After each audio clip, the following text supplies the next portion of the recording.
we've moved into an era in boxing which is probably going to be possibly one of the best eras about, especially when you take into the likes of the welterweight division and the heavyweight division. I mean,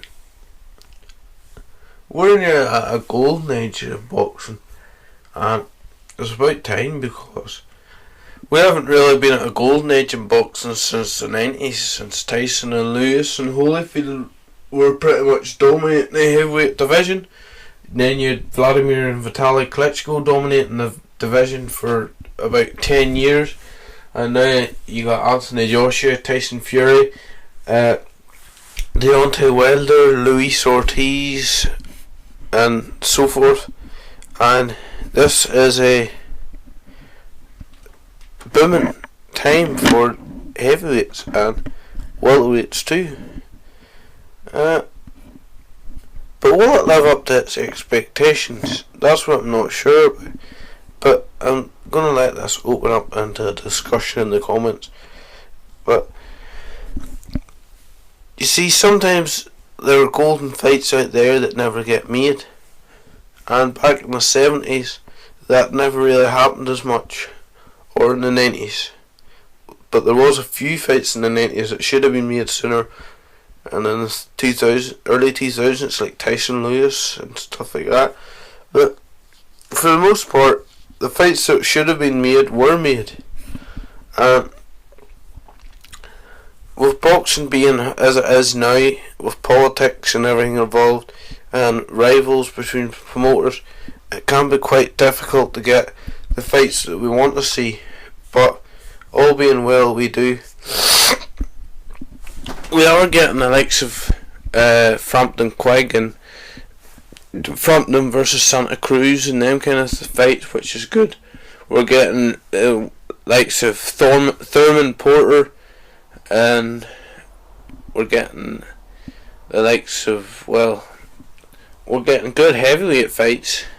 We got last year, we had Anthony Joshua versus Dillian White. And we got, Joseph Parker and him fighting. And so it is really getting into good times for boxing. But I'm not sure how easy it's going to be to make these big fights. I'm not sure about Anthony Joshua versus Tyson Fury, for example. But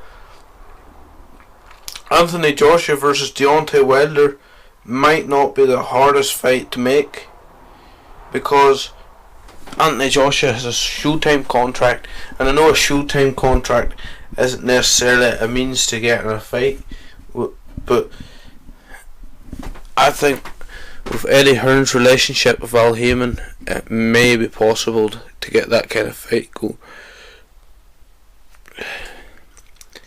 But I don't know, I'm not sure what's going to happen with welterweights, but I really swear, I hope to God that the fights that we want to get made. But anyways, do you think that promoters will get in the way? Fights will get made too late? I wonder what's going to happen. Getting these there's been a couple of unification fights actually. You've had Crawford Postal last weekend, which was a unification fight. There's another unification fight I think recently. I can't actually remember off the top of my head, but you got the likes of Carl Frampton versus Leah Santa Cruz. So maybe it might not be as bad as we think it is. But at the end of the day, if the two fighters really want it and set aside excuses and just get the fight on, that's really what you need in the end up. Yes, money's nice and it's nice to get the higher end of the split and all that, but the fights, certain fights can be a stepping stone for bigger fights and more money. So it's all about increasing your market value as far as the boxer is concerned. But I think promoters and stuff need to put principles before profit. That's what I think anyway. And another great thing that's happening at the minute is Al Heyman is putting on free shows on PBC. Now that there, I can't complain about it. That is great. They even have a YouTube channel, for Christ's sake. I mean, you can't get much better than that. And even some of them fights, well, a lot of them fights are even better than matchroom fights. And they're free.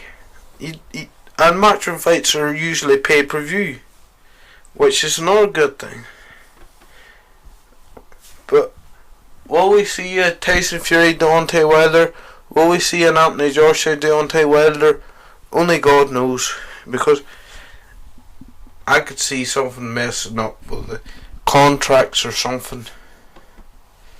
But at the end of the day, whatever happens, happens. I mean, there's not much we can do about it, but hope to God that we get the fights we want to see.